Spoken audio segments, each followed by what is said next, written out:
auteur de la proposition de loi, pour 10 minutes.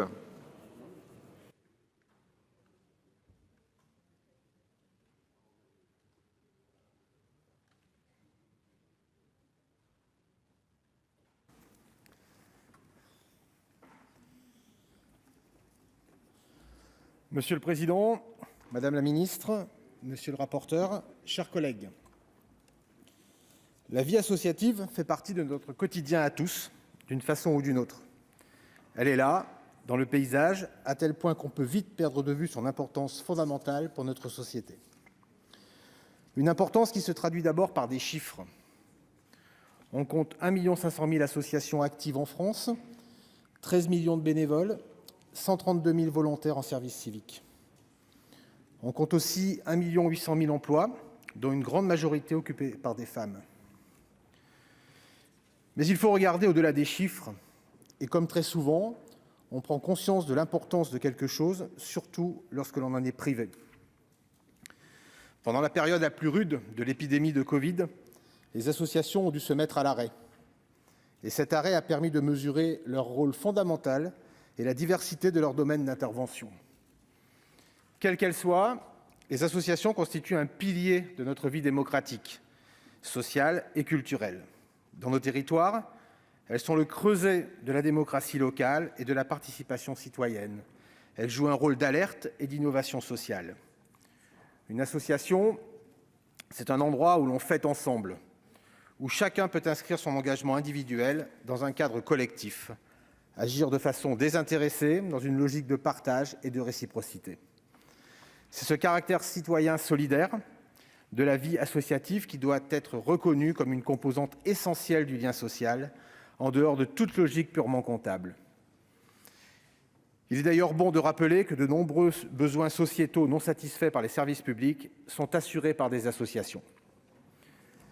Même si l'on entend ici et là que notre société est de plus en plus individualiste, le fait associatif n'appartient pas au passé.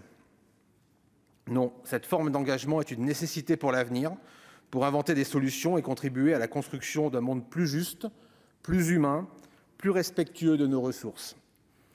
Mais la vitalité associative que connaît notre pays depuis longtemps n'est pas gravée dans le marbre. Elle n'est pas acquise à tout jamais. La crise du Covid doit nous alerter sur leur fragilité, sur leurs besoins d'accompagnement et plus généralement sur la nécessité de renforcer les politiques publiques de soutien au secteur associatif dans toute sa diversité. En effet, il est bon de rappeler que 90% des associations fonctionnent uniquement grâce aux bénévoles.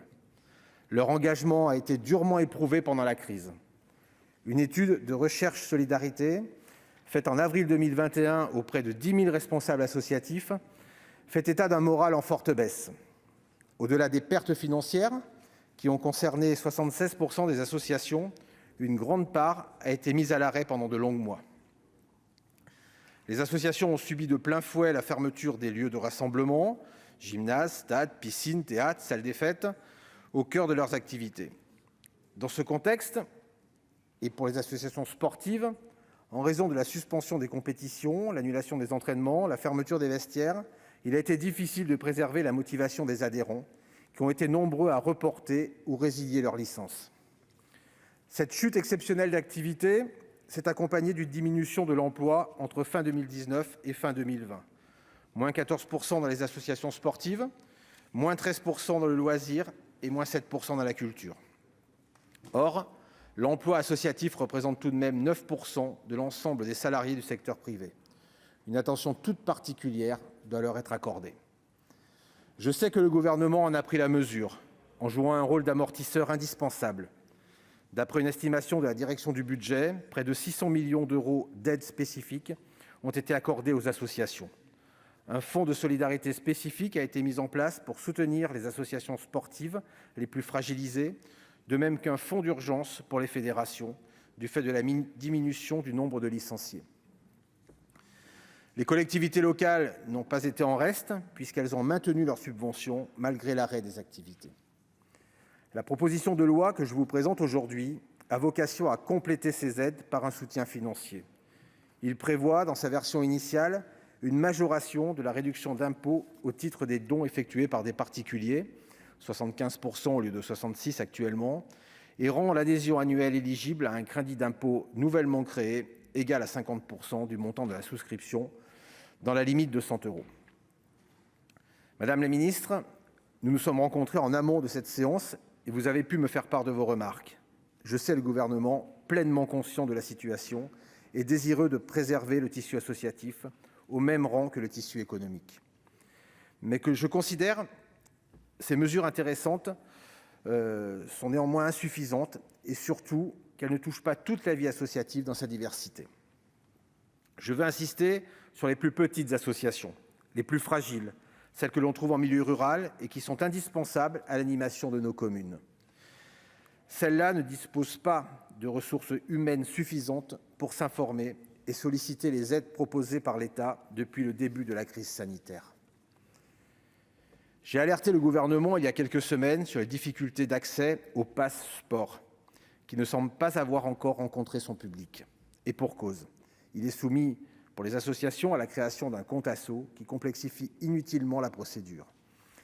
Il est ainsi fort probable que les 100 millions d'euros de crédits ne seront pas consommés, ce qui est particulièrement regrettable quand on connaît les bienfaits du sport sur la santé physique et psychologique, la création de liens sociaux et le vivre ensemble. En zone rurale, l'offre d'activités est sans commune mesure avec les agglomérations. Les associations qui y sont présentes jouent un rôle primordial et tiennent généralement grâce à la bonne volonté et à l'engagement de quelques individus qui méritent tout notre soutien. Pour beaucoup, les recettes proviennent de manifestations qu'elles organisent et qui n'ont pas pu se tenir pendant de longs mois. Je suis convaincu qu'un coup de pouce supplémentaire serait indispensable. J'ai bien entendu aussi les remarques de la commission. Je trouve le rapport sévère et j'ai le sentiment de ne pas avoir rencontré les mêmes responsables associatifs. Ceux que je connais m'ont fait part de leurs difficultés et de leur volonté d'être davantage soutenus. J'ai néanmoins pris le parti d'amender mon texte, prenant notamment appui sur les commentaires à la fois du Gouvernement et de la commission. Je vous présenterai donc 8 amendements. Le premier visant à limiter le dispositif de réduction d'impôt aux revenus perçus en 2021, afin d'apporter un soutien ponctuel dans le cadre de la sortie de crise et d'éviter que les associations d'aide aux plus démunis en pâtissent. 2 amendements pour préciser ou restreindre le champ des associations concernées, jugées trop larges lors de l'examen de la PPL en commission. Un amendement visant à appliquer la réduction d'impôt dans la limite de 20% du revenu imposable, au lieu du forfait de 552 € maximum, prévu pour les dons à 75%, afin d'empêcher un possible effet d'éviction. 2 amendements pour coordonner l'intitulé de la proposition de loi avec les modifications proposées et l'évolution de la situation sanitaire. Et enfin, je vous proposerai, en mesure complémentaire de soutien aux clubs sportifs amateurs, 2 amendements visant pour l'un à inciter à la gratuité des inscriptions des enfants de moins de 12 ans, dont le coût serait supporté par les fédérations qui disposent d'une trésorerie plus largement excédentaire, et puis pour l'autre, à rééquilibrer les finances des clubs amateurs grâce au versement par les fédérations et ligues professionnelles d'une part significative de leurs droits d'exploitation audiovisuelle. Mes chers collègues, j'ai la conviction que nous pouvons parvenir à un accord aujourd'hui pour améliorer la situation de notre tissu associatif. Vous connaissez comme moi la réalité. Sur le terrain, les associations n'ont pas des centaines d'employés et une ingénierie capable de surmonter ce genre de crise. L'immense majorité des associations est gérée par une poignée de bénévoles fatigués qui n'ont ni le temps ni les moyens d'aller chercher les aides qui leur sont disponibles. J'ai conscience que mon texte n'est pas parfait. Mais quand nous allons tous rentrer sur nos territoires après la séance, il serait bon de pouvoir dire aux associations, au-delà qu'elles méritent d'être aidées, que nous les avons réellement aidées. Je vous remercie. La parole est à M. Arnaud Bazin.